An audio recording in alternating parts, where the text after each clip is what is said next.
Hi, I'm Julia Spain, and this is my final project for my Intro to Cinema class, where I'll be shooting and talking about some different camera angles. This first one we're looking at now is called a long shot. It's sometimes also called an establishing shot because it shows a character from a great distance and the location that they're in. Oftentimes, it will reveal some sort of emotional connection that the character has to the location. This is called a long shot, which usually includes the full body of the character and some of the location that they're in.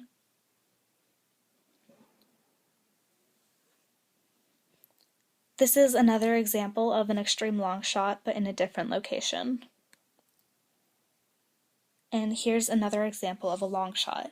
You can tell that it's a little bit more focused on her as a character rather than on the location and her connection to it. She's more in focus. You can see more of her, but she's still pretty far away.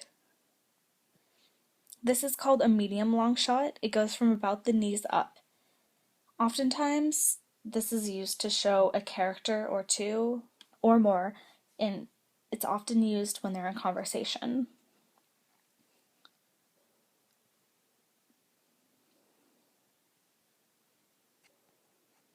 This shot from about the waist up is called a medium shot. This is especially common to see in film and TV because it replicates our own experience of looking at someone in real life. Normally, when we're talking to someone in everyday life, we see them from about this distance.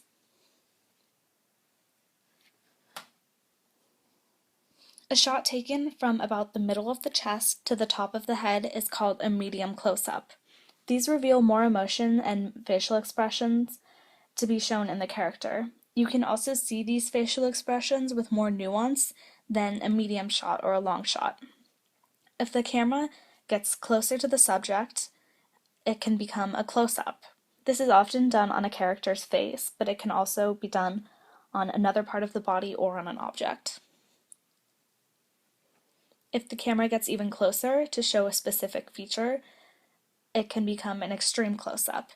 This is often done on a feature of the face, like the eyes or the mouth, and that's what this example here is, but it can also be done on an object or another part of the body, like the hands.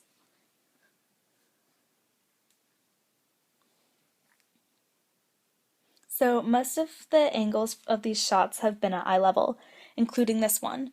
An eye level angle is usually read as very neutral by the audience because they copy the observer's perspective, or eye level, which is where they get their name from.